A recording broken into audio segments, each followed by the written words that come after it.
What's that? Finally, it's here. You're gonna like this video.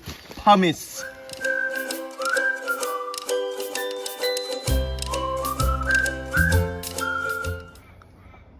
Hi guys, welcome back to our channel. This is Alfred from Succulent Social.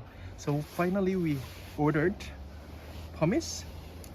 So this is just one of those stones that you find in the garden center, but mostly used for soil mixes that you want to have kind of fast draining characteristics. So we don't really use this before because we've used other grit materials such as river pebbles and sand, but we decided to try. I was encouraged from our previous video using the terracotta pots, and so I've decided why not try pumice to have that sort of comparison with this type of grit. So as usual, let's make our own mix with pumice. With this soil mix that we'll be doing today, we still have the base soil, which is composed of soil mix, perlite and sand. So to make it fast draining, we will be putting in coarse sand and the pumice. In the previous episode we have river pebbles, so I will replace that with pumice. So instead of 2 parts river pebbles and 2 parts terracotta in the last episode, we will be combining that into 4 parts of pumice. So what we've bought actually are the 4 to 7 millimeter size. So they're kind of a bit bigger, but because of their characteristics, I think succulents will love it. You know, it will give them more aeration within the soil mix and absorption of water. We will retain the 1 part coarse sand. So let's mix.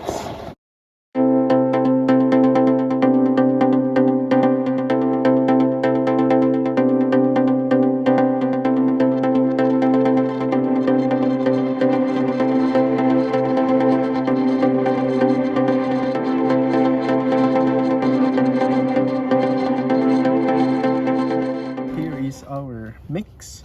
So we have 5 parts of our regular soil mix, or I'll call it base soil mix. We have 4 parts of pumice and 1 part of sand. So let's mix them.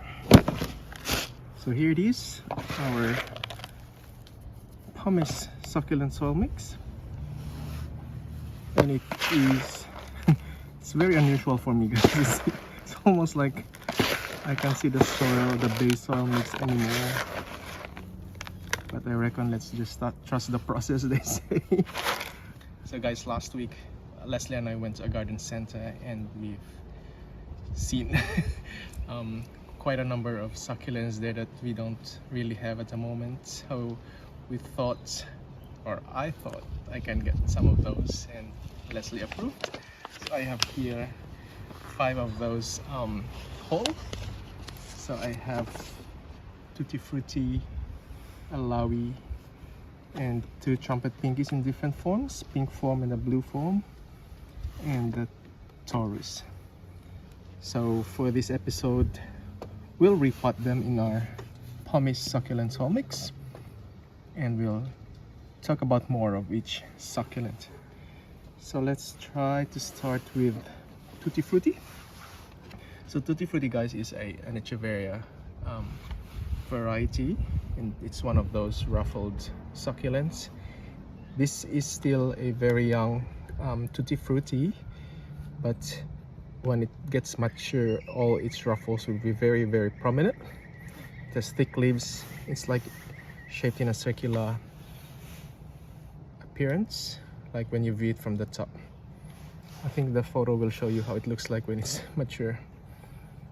So we've had a Tutti frutti before, but unfortunately it passed away. We tried to revive it, but we failed. I think we have that video before, so I'll tag the video here. So yeah, this is Tutti frutti, and guys, this is a variety that prefers sun, but not really direct sun, especially of extreme conditions. So in summer, try to put it on at least just a morning sun, as it may cause sunburn. And obviously for frost, they are not frost hardy as well, so try to keep them safe in winter months if you're in that area. Alright guys, so I will remove it from soil. Just a bit of a massage there. As always guys, if we repot them, we try to kind of tease the soil just to release those roots, but try not to disturb them too much. So I'll be repotting them in this 11 centimeter terracotta pot, bigger hole at the bottom, so we will add in some of this. So just cut from one of our shade cloth, just put it there, and then let's pot.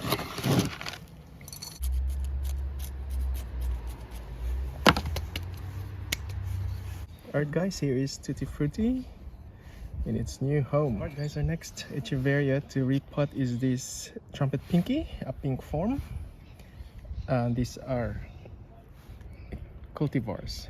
So cultivars are just propagations made by men, so they don't exist naturally in terms of being produced. So these are, with its characteristic from the word trumpet, they form these tube-like leaves all around. And because they are cultivars, if you propagate these, let's say seeds, you might not get the same form from the mama plant. So that's just, it is transmutation, you know. So I'll just spread the roots just like that, and use our spoon to distribute the soil.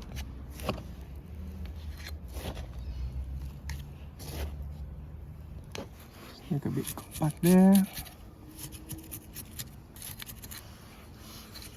I like this tool guys, because I think this is pretty much to hold stems, but for my potting purposes I like this one because it kind of just, you know, fill up those gaps in between.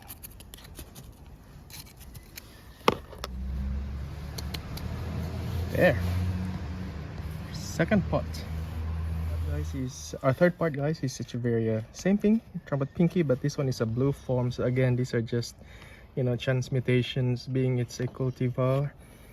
So, you know, once you propagate this with seed, you might probably get a pink or a blue, or I think there's another one, silver form. Just be careful of the water on the leaves because of the shape of the plant, of the leaves. You know, you could easily trap the water on those leaves, and if they don't dry quick enough, then it can potentially result to rotting.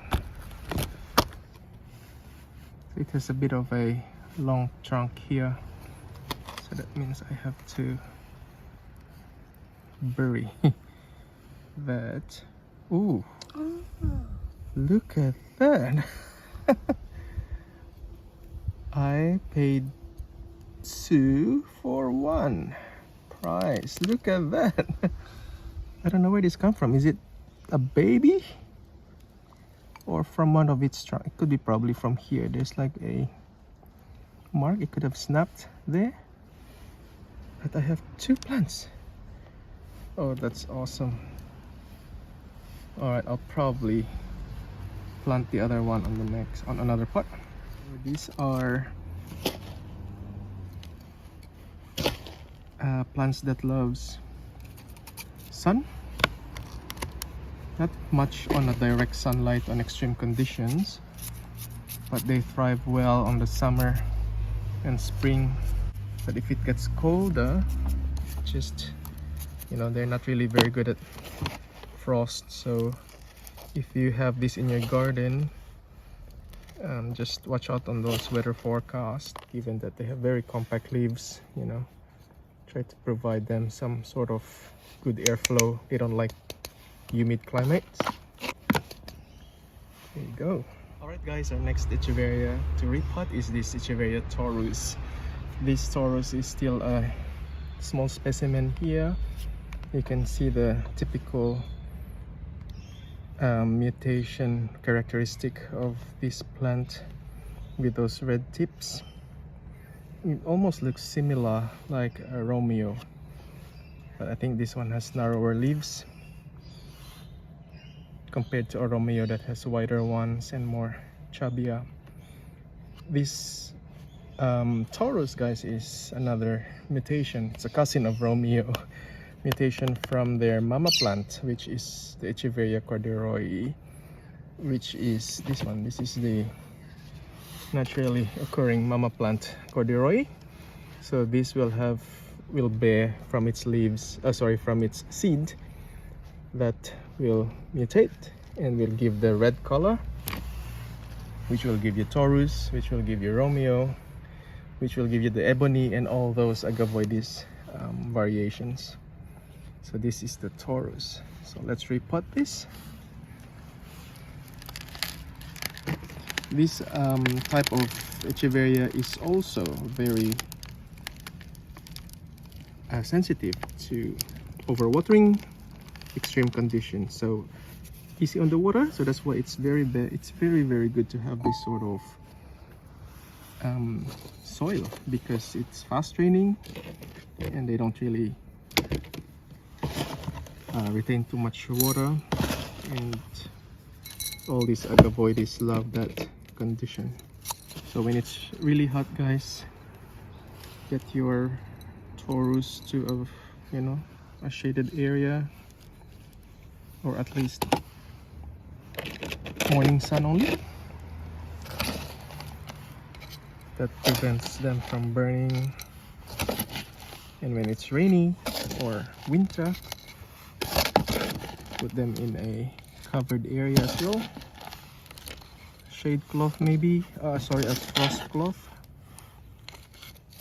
They're very susceptible to rotting, so make sure you don't water on the leaves. Bottom watering is very good for this variety. So just water when it's really dry. Get a bucket, and then dip this in the water and let the water come from bottom to top, and then leave it there for probably a couple of minutes, and then that's it. So here it is, our Taurus. Our last Echeveria to repot today is the Laui. I've been asking Leslie to give me one of these, but they are just very expensive. I don't know why they're expensive. Because they said it's kind of very difficult to care or very sensitive, so I thought let's give it a try. This Laui is one of the succulents in the world where they are like pure breed and a lot of variants come from a Laui, hybridized Laui. You have the likes of Exotica, the likes of Champagnes. All those Champagne series are all come from a Laui, and obviously another hybrid, another plant. This Laui's main characteristic is the very thick farina. That's why I'm very scared to touch this one. If you look at those farina, it's like a flour is being poured into it. It has pinkish tips at the moment in a shade of blue. Its leaf characteristic is this rounded shape, and it's very slow grower. So let's try to repot this while I maintain no contact or less contact with the leaves. So I'll do my best. I'm holding it from the bottom. I'm actually touching the dried leaves.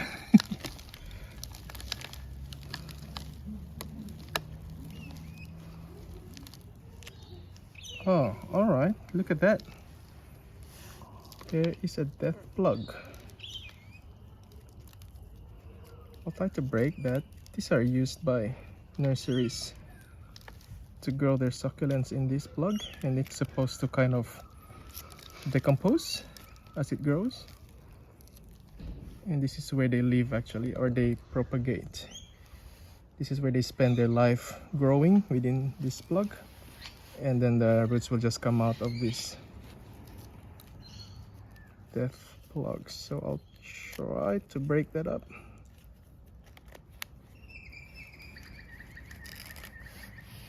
I'll leave this one here because you know there's a root there. I don't want to break the root, but I will try to tease this one here. There. Whew. That was a challenge. Finally, we had it potted. We tried really hard not to disturb the farina, guys, but I think we failed. But here it is, our Laui, and in her new home. So these are our 5 pots for today, guys. We have a Tutti frutti, the Trumpet pinky, the pink form, the blue form, the Taurus, and the Laui. And we have our extra Trumpet pinky from this one here. Well, it's spring actually today. Started September 1, so spring here in Melbourne, but we're still getting very cold days and wet days. So I'll leave them here, these 6 pots in the greenhouse, and we'll water them after 2 weeks, and we'll slowly introduce them to the environment. Probably we'll start with our covered area in the garden until they'll get really full sun. These are very amazing pots. So guys, thank you for watching. I'll see you in the next video. See ya. Bye.